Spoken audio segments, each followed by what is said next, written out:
What's going on, FA Nation? Welcome back to the final NASCAR DFS podcast of the 2024 NASCAR Cup Series season. I am Dan Malin, and I am joined, as always, by our FSWA three-time NASCAR Writer of the Year, Matt Selz. We are done with the round of 8. We have our Championship 4 locked in. The two next-gen era champions from 2022, Joey Logano from last year, Ryan Blaney, and they will be joined by Tyler Reddick and William Byron in the championship race this weekend at Phoenix. Matt, how you doing? We made it to the end of this marathon. We have. I'm impressed you got the championship 4 contenders correct, given the just craziness that happened in Martinsville in the closing laps last weekend. Just all sorts of buffoonery, and as the soccer world calls it, shithousery. I feel bad because I had so many issues trying to just watch it on my computer because I just wanted to be at my apartment. I wanted to have Red Zone on my TV. I wanted the race on my computer. And as soon as I pulled up NBC Sports, their live stream wasn't working. So it was Correct. working on my phone, which was weird. And I thought that was stupid that I could get it to work on my phone, but on my laptop. So I propped it up on my phone so I could still watch football and the race. But at the same time, I fell asleep with like 80 laps to go. I heard about the nonsense that kind of unfolded between Christopher Bell, I guess, putting the car on the wall, other drivers trying to block drivers or keep Chevy out of the championship war. I still don't even know the full story. I just know that Byron got in. Yeah, so Blaney won, so he had to win his way to get in, right? If he had finished second, he wasn't going to make it on points, so he had to win.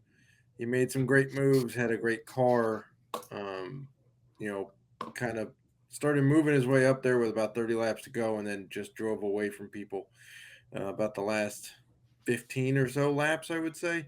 Mm-hmm. So congrats to Ryan Blaney. Yep. He the nonsense that happened was so bad, he basically got ignored. And somebody asked him in the post race, he's like, "Are you so glad you won and didn't have to deal with that?" He goes, "You're bleeping right." So congrats to Ryan Blaney for winning his way in, showing up when he needed to, making up for not winning at Homestead 2 weeks ago when he had the lead going into turn 4. Right. But yeah, you had Christopher Bell trying to pass a handful of cars, a couple of Wall cars, ride. to make up for it. Then he tries to pass Bubba Wallace on the inside and gets loose and goes into the wall. Now, he does gas it up off the wall. The end of it looks exactly like Chastain's wall ride from a couple of years ago, right? Mm-hmm. So that one, I'm not sure that I have a problem with the ruling, right? You can hear him audibly gas it and shift up, and the car does not come off the wall. So he's quite clearly using the wall to gain speed and whatnot. And he did, like Chastain, pass a guy right before the finish that would have put him in. The bigger issue I have is Bubba Wallace's radio claiming that he had a tire going down, conspicuously at the same time Christopher Bell was trying to pass him, and aware that the Chevys were trying to help the 24, right? It's kind of reminiscent of Richmond several years ago and Spingate. Now, you can make the argument Tyler Reddick had a mechanical issue earlier in the race, and so they were playing it safe. However, he drove past the entrance of pit lane after saying his tire was going down, so that's a little weird too. The bigger issue I have is that it's quite clear from the radios, once again on the 3 car, and now we add in the 1 car, that they knew what the situation was and knew who they had to go and protect to get into the playoffs. Mm-hmm. They knew that they could not let Byron lose spots. It's quite clear on the radios. Even going into the start of the race, they knew that if the situation arose, that they would be having to kind of protect the Hendrick guys. So that's the bigger thing, because that violates the 100% trying rule Mm-hmm. NASCAR has. Also 2311, again in the middle of some shenanigans while federally suing NASCAR. Yeah. Kind of interesting. So I don't know. I don't know if you can fault Byron. He held the spot, but he did it with help. So I don't know what the solution is. Like Christopher Bell shouldn't have gotten in because he wall rode, which is not allowed. I know he didn't do it the whole corner, but he did part of it. That's a safety violation, which also, by the way, is not appealable. So JGR cannot go and say, "Hey, here's some SMT data that shows we didn't really try to do it. We got in because he was loose because he was trying to pass another car with supposedly a tire going down." But I also don't know if I feel right about Byron getting in. He got help, right? Just because he didn't help like do it himself in terms of a wall ride doesn't mean he didn't get orchestrated help. Yeah. But then I don't know who you put in his place. I think they ultimately just got it right. It is kind of wild that, Larson has twice as many wins as any driver that's actually in the championship for. You can make the argument that the 4 that didn't make it are better than the 4 that did make it. Potentially, yeah. Christopher Bell, Denny Hamlin, Larson, and Chase Elliott. I do think something needs to be said. Penske is strangely growing on me because I also don't really have a problem with teams kind of getting hot at the right time of the year. They've done it 2 years in a row now. Yeah. Logano's won 2 races in the playoffs. Blaney did this last year. They're both back in the championship. So, I think we should just resign ourselves to the fact they might just be a slow team. Austin Cindric will never get there. But at the same time, they're just a team that just thrives and does well this time of the year.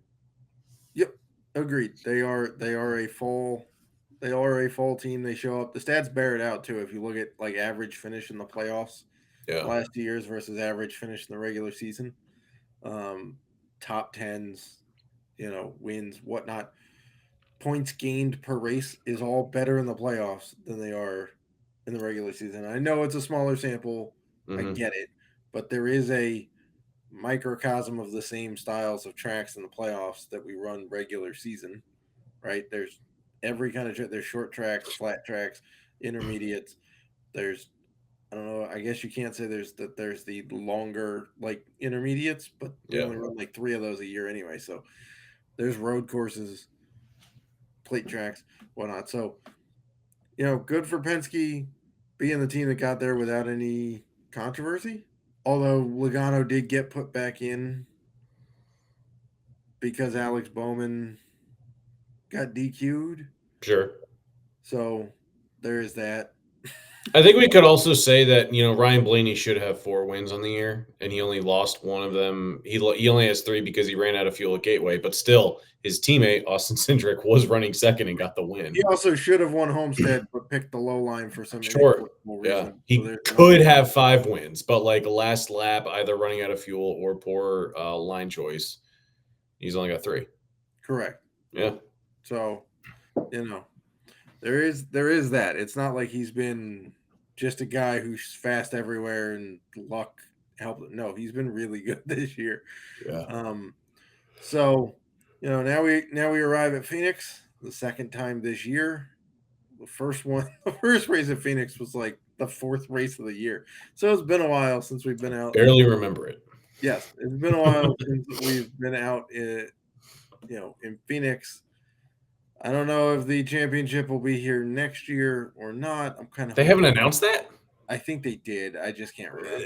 I feel like they're going back. I'm pretty sure they did. I think the next one up for debate is 2026. Yeah. Which everybody's hoping goes back to Homestead. Homestead or Vegas. Yeah, I don't know if you can do Kansas this time of year, but that would be pretty sweet too. Kansas would be great, yeah. Because it never disappoints. Yeah, they're back at Phoenix next year. But yeah, so with that, and I guess before we delve into the player pool and maybe some bets, I did tweet out earlier that I would have an announcement on this pod. We were actually supposed to be doing this with Rouse. That's not the announcement. Just timing didn't work last night, and then it didn't work tonight to get him back on. But the announcement is, this is my last race covering NASCAR for DFS. It's, I kind of have taken the year to try to sort it out. I knew a little bit ago that I was leaning this way, but yeah, I don't have that much more to say, to be honest. And quite frankly, after this will be I think I'm eight and a half seasons in Yeah. at the conclusion of this year. So that's quite a while. A lot of articles. They have evolved since the first one, which was, man, I go back and look at those and cringe because they're just so basically written. And the info, I get mad at myself because the info I give out is not very good.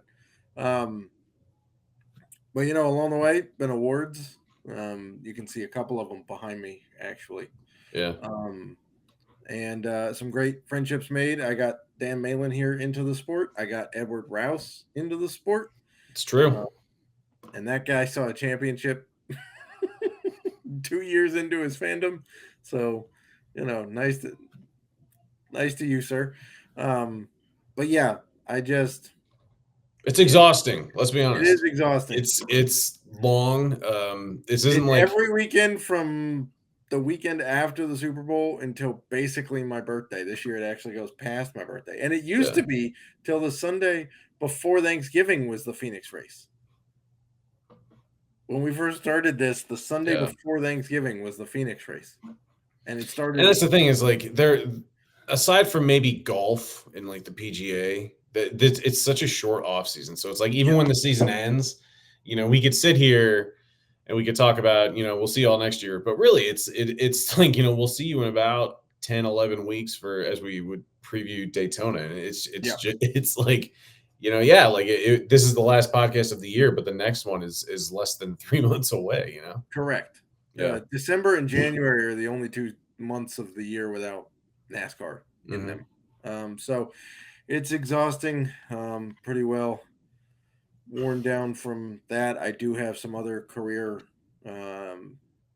opportunities in front of me. You'll still see me in Fantasy Alarm Discord. I'll still be hanging around if you want to chat about NASCAR in the Discord. I'll still be watching it. I just won't be putting out weekly articles. As for if there will be, I do not know. I'm not privy to that information. No one's talked to me either, so we'll find out. As I'm assuming as we get closer, but it's been a great ride. Yeah. Lots of big wins, a little bit of rough weeks in there, but that's the nature of NASCAR. Man, the COVID season was so weird. Still remember Matt Kenseth being my lock of the week for New Hampshire several years ago because he'd won 3 of the last 4, and 3 laps into the race, his tire falls off and his race ends. I was like, okay, well, that's just dandy. So that's the announcement that I'm making. I'm stepping away from NASCAR. For those of you who also read my MLB prospect stuff, I'm also stepping away from that. It's just content grind has gotten to me.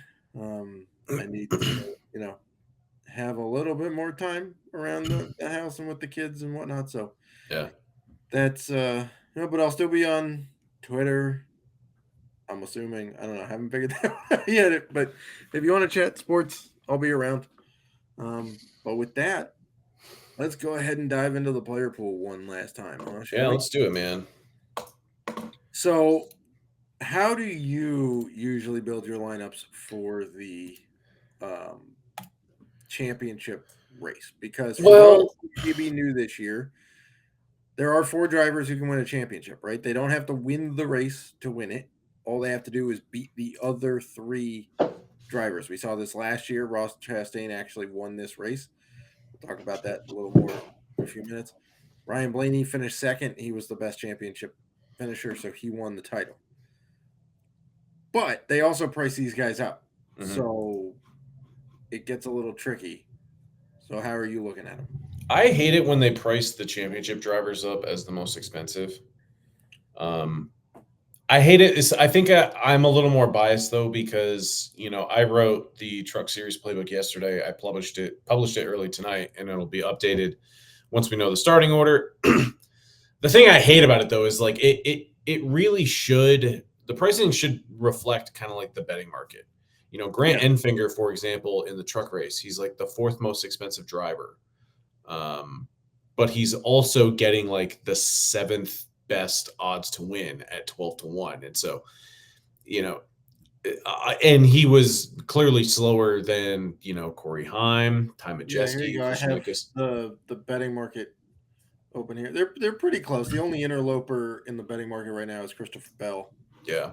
Um, Um, so I don't want the four championship drivers to be among the most expensive because that doesn't necessarily mean that they are the favorites or they should be the favorites. It just means correct. like these are just the four championship drivers. And the thing Remember when is, they used to price them exactly the same? yes, and that was even dumber. That was dumber. At least we're getting some variance in pricing here. Um, but the other thing is too is like don't feel like you need to force two of these guys into your lineup. Correct. The truck series, I hate to go back to the truck series, but the truck series is always hilarious because we know who the four most expensive driver is going to be. But in four of the last five championship truck series races, the winner of the race has not been eligible for the truck series championship. And Interesting, as because the Cup Series, when they've gone to this playoff, all but one winner has been a title contending driver. You've had to have won the yeah, final race to win the title in all but one race, and that was again last year at Phoenix when Ross Chastain said, "Screw it, I don't care. I got the fastest car. I'm going to the front." so the one thing I do like is that they do make it. The thing I like about this pricing because it's like, and maybe I'm just nitpicking, but like I think Christopher Bell should be more expensive. I think Bell and Larson should be more expensive than Reddick and Logano. I would say, based on track history here and what we've seen this season, yes. Yeah. But the way they price it is that they make it so that it's very difficult to fit three championship drivers in. Yes. Even if you take the three cheapest championship drivers, Right. If you leave which Blaney would off, be, if you leave Blaney off, you're left with $5,900 per driver remaining. So that's taking a very heavy stars and scrubs approach. But with that said, we do have to acknowledge, like, we are getting discounts on, Kyle Larson at 10 grand flat. I mean, yeah, what was he here in? He was at the Shriners Children's 500. He was 11,500. 11,100. And Yeah, sure, he's a guy that might follow team orders and, do what he can to get Byron out front or whatever. But, correct. when we get the championship drivers priced up, you do get discounts on non-championship drivers. And Kyle Larson, 6 wins on the season, still the best driver in the field. He's won here before. So Right. 10,000 for Kyle Larson, I would like to get that into most of my builds. I don't want to play 20 lineups like I have all season just because I've gotten the Ironman credits and I've gotten everything. I would love to just sit back and enjoy the race. But at the same time, I'm like, Kyle Larson is the sixth most expensive driver in this race. What are we doing? Yeah. Now, I will say he's been a little bit hit and miss at Phoenix in the next gen era in the 5 Phoenix races. His average finish is 12.8. He's got 3 top 10s and then a 14th and a 34th. Now, the 34th, I'm pretty sure, was the first next gen race here, and he had a tire blow very early. Yep. Or had an issue on pit road. I can envision it, but so he does typically qualify well here. But again, you're kind of going up against the team orders. Like, is he going to just run interference for Byron at this point? But I will also say, like, it's not like he can't go out and lead early laps, like in That's stage 1 true. and 2. He That's can true. still get dominator laps or dominator points. That's correct. I would love to see more drivers take the approach that Ross Chastain took to this race last year. Yeah, just go out and race it. There's no rule that Yes. says you can't win it. There's no rule that says you can't go and try and beat the champion. Like, if you have a better car, you should just go try and do it. For sure. Now, race them clean. Don't wreck them to the front because then nobody's going to be happy. But I will say, I think my 2 favorite playoff or championship drivers going into the week are Blaney and Logano. Logano, because the last 2 titles that he's won have come, well, sorry, not the last 2. The only 2 titles he's won have come when he's won the Vegas race, which is what he did to start the round of 8 because they use that extra week or two of preparation to just dial the car in. And Ryan Blaney, he's simply the best driver in the field at this track in the next gen era. His average finish is 3.0 in the next gen era here.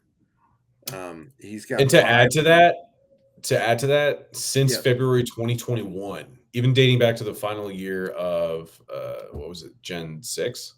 Yeah. So since February 2021, Blaney's average finish is 4.1. The next closest are Ross Chastain and Denny Hamlin at 9.9. Yeah, Chastain in the next gen car is at 7.2. Ross loves this track. And then an interesting guy we'll talk about when we get to the mid tier.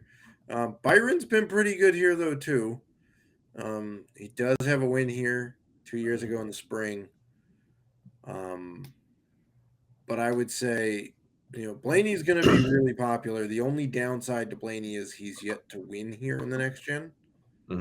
He's finished second 3 times. Last year, a lot of people are going to think he won because he won the title, but he didn't. He finished second because Chastain won. But Chastain for his part has 4 finishes inside the top 6 here in the next gen era. So, and why Logano? I know his numbers aren't all that great, but again, when he's won at Vegas, he wins the title, and anybody who has win equity is worth the price, especially when he's $400 cheaper than his teammate. Yeah. So, that's how I handicap it. I'll have all 4 championship drivers written up in the playbook, plus a couple other guys in the top. Yeah, you might as well. Like Christopher Bell. That guy's pretty pissed. He nearly won Vegas and finished second after dominating, and then had the highly disappointing Homestead race. And then, so could Christopher Bell be one of those guys that just says, "Screw it, I'm going to go out and I'm just going to race to actually win the race"? Because like Denny Hamlin, it makes sense. Like the spring. Yeah, like Denny, it makes sense for him to focus on getting like Tyler Reddick to the victory lane because he owns that car. Denny he also already said on Twitter that he's doing everything he can to help the 45 this week. Yeah, Bell should just be selfish. Yeah. Bell started 13th, won this race, 54 fastest laps, 50 laps led here in the spring at 10 grand, and he's 10-3. So he's easily in that. He's like my number 1 dude outside of the Title 4 that I'm playing. Simply because he's really quite good at this. The tracks that comp pretty well to Phoenix are Richmond, Gateway, and New Hampshire. Bell's been pretty good at all of those. Yeah. So he's another guy that I'm looking at. We've talked about Chastain some. He won this race last year. Has the second best average finish here in the next gen era. So he's interesting. Anybody else kind of stick out to you in this like 8K, 9K range? Did you touch on Briscoe? I'm sorry. Nope, you go. I think you said Briscoe's kind of interesting. He does have a win here. Yeah. Remember how I said the guy with the 3rd best average finish we would talk about in a minute? Briscoe. It's Briscoe. Yeah. His average finish is 9.0 in the next gen era. He's one of 3 drivers with 4 or more top 10s in that span. Yeah, and not to mention, I think we're also coming off a week where all 4 SHR drivers finished in the top 16 at Martinsville. Yes. So this is their final race. Yeah, it's a final race for them, final race for you. You're like you're kind of like our SHR, man. Yeah. I mean, so the only 3 drivers with 4 or more top 10s in the next gen era here: Briscoe, Chastain, and Blaney. Wow. So, Briscoe might be a guy who just goes out and says, "Hey, man, let's try to win the last one for SHR at a track that I really, really quite like." The hard thing with Briscoe is like I'm just so used to him being a 7K driver that anytime he's in the 8K range, I'm just like, there's no way I can play him. Yeah, what was he? He was 7-8 here. Yeah, and he grabbed a top 10. Yeah. Yeah, 35 points kind of missed the 5X because he started Mhm. race, finished night, 2 fastest laps. But as a little bit of a question, but like the history is solid, especially if he's gonna start further back. And then the other guy right below him, Chris Buescher. And the other thing about Busher is that he's been awful at qualifying lately. Correct. Um, yeah, I wrote him up in my Fantrax article. He is a driver that should be in the 8K range. Like his price and Briscoe's price, in my opinion, should be swapped. But he's qualified P20 or worse in 7 of his last 8 races entering Phoenix. He is a guy that on a good day can go out win the race. But honestly, like floor feels like he's a top 10 car. A nice, comfortable ceiling is probably like top 10 upside with some win juice as well.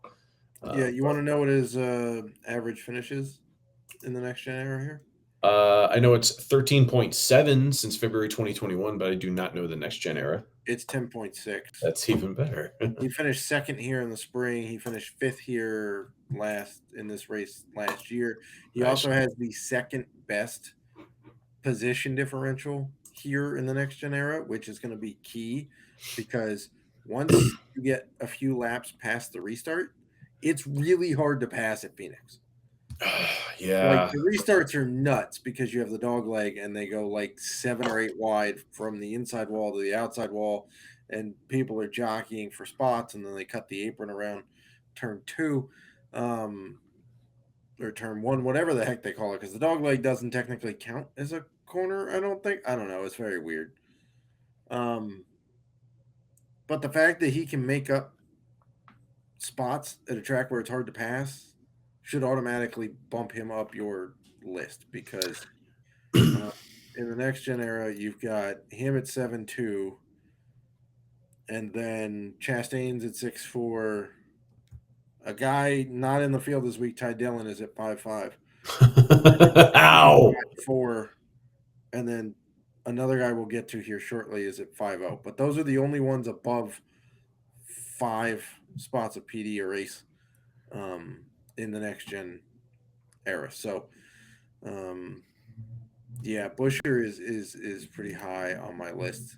I have a question. Again, he's raced pretty well. He did one note I did because I wrote him up for the betting piece because right now, for some silly reason, he's going for top 10. Buescher is at plus 160 on Caesars right now for top 10. That's in my betting piece. For sure.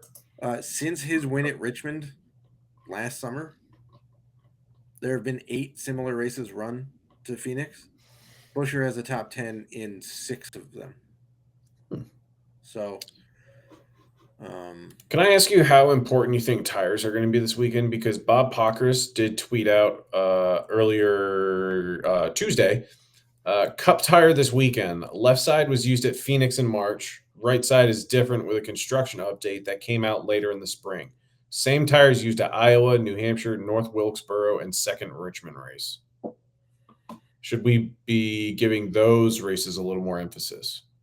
a little bit. I mean, some of those are already similar, like on the list to me. Iowa is another one that you can toss in there. Mm-hmm. So we're already comping to those. I don't know that tire wear was a huge thing at those races, but just in terms of how drivers ran on those can be helpful, but Cool. not a be all end all. It's not like, oh, Chase Briscoe sucked in those races, but he's really good at Phoenix. We're not playing him because he sucked on those tires. No, we're gonna play him because he's good at Phoenix. But so I don't know that tire wear is going to be that big of an issue. Got it. But yeah. So as we go further down, this is where things start to get a little hairy. For being perfectly honest, there is one guy in this range who kind of sticks out. Daniel Hemrick.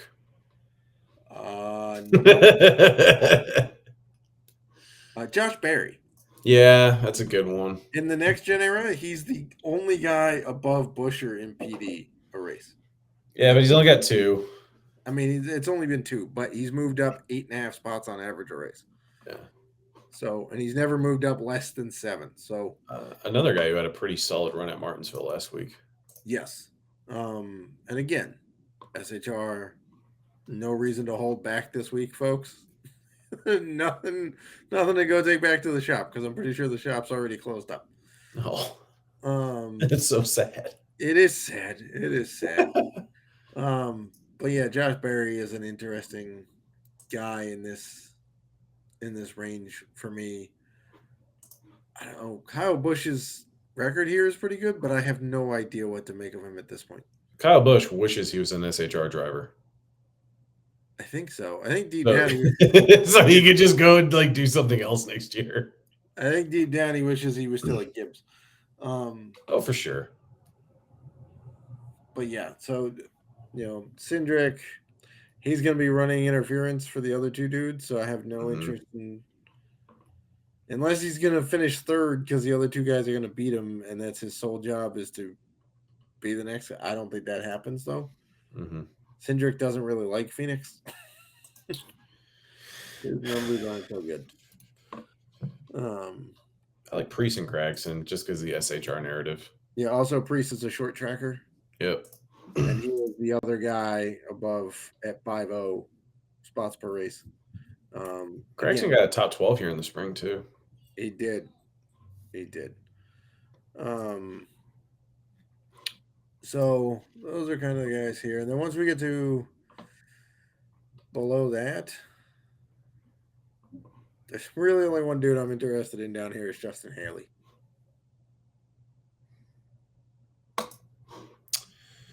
Oh, what has he done lately? Oh. I mean, it's not sexy, but here in the spring, he started 33rd and finished 24th. So that was a different car. Yes, it was because he hasn't really been doing great with Spire. No, Spire. It turns out it was the 51 and not his driving skills. Yeah.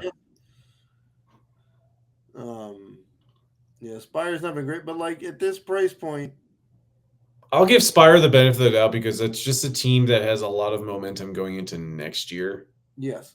That I don't think I think they're just kind of like capping their resources for 2024. I would say so. So I'll take the faith that Justin Haley, who ran well here in the spring, can make it fit a different car. I want to try and like Carson Hocevar. Yeah. I just think that he's the crap he was doing in the Truck Series has translated to the Cup Series, and he just doesn't have any friends. And at a certain point, people just want to run him over. But again, that's another Spire driver. I mean, in the middle of the season, he definitely didn't have any friends, and then it seemed to like kind of die down, and he was just keeping his head down and keeping the car clean. Yeah. Didn't have that great of a Martinsville race, but it was also kind of an odd Martinsville race. So there was that. But yeah, anybody else wanted to see how they? Oh man, you're not too worried about like the whole PD narrative that we had last week, because Phoenix is much longer.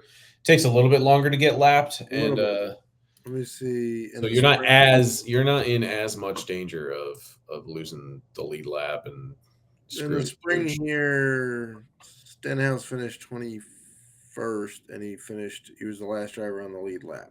And then this race last fall, you had Briscoe actually finished 24th in that race. He was the last driver on the lead lap. And then we'll go one more here.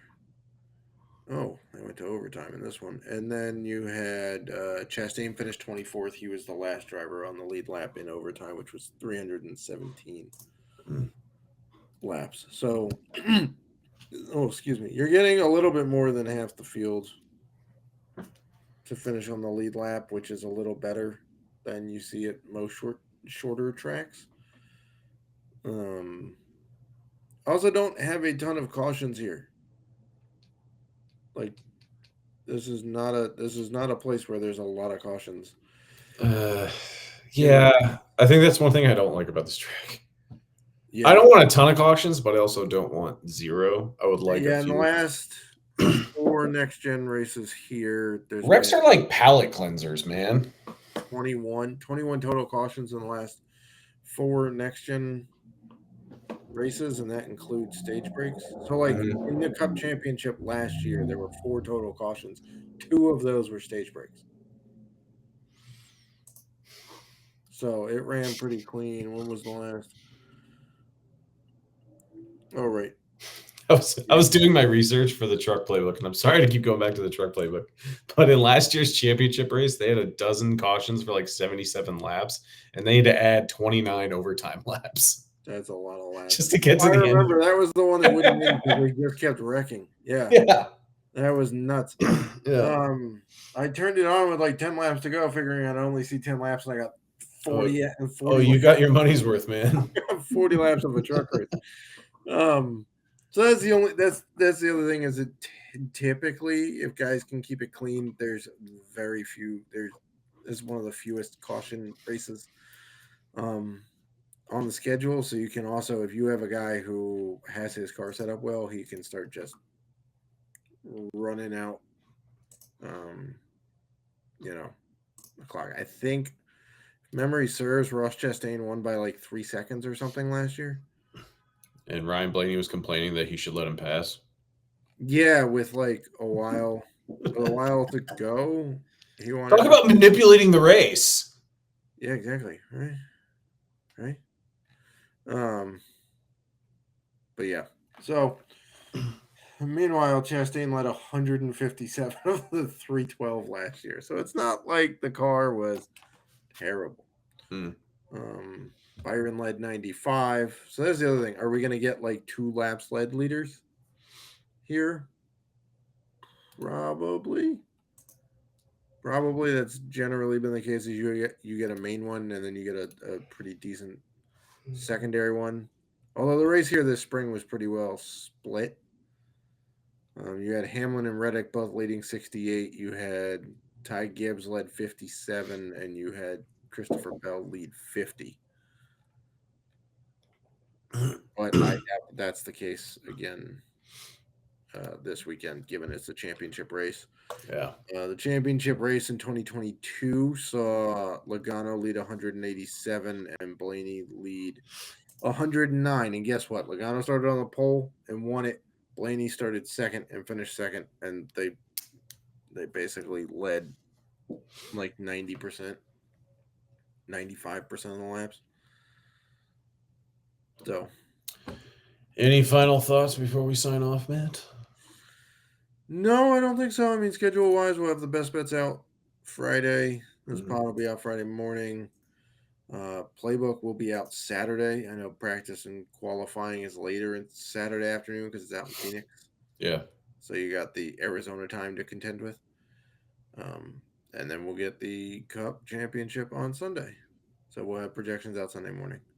All right. Well, Matt, thank you so much for your time this season and over the last handful of years doing this.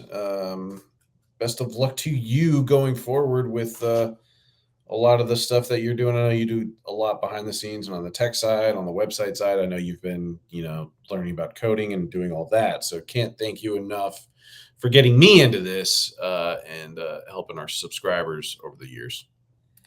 Sure thing. Always fun to watch the races. I'll still be watching them next year if I can find them on the 5 different cable packages you have to watch the races. But yeah, so I will see you in Discord this weekend. I'll answer any of the questions you have, lineup questions, be on Twitter, whatnot. But with that, best of luck, FA Nation.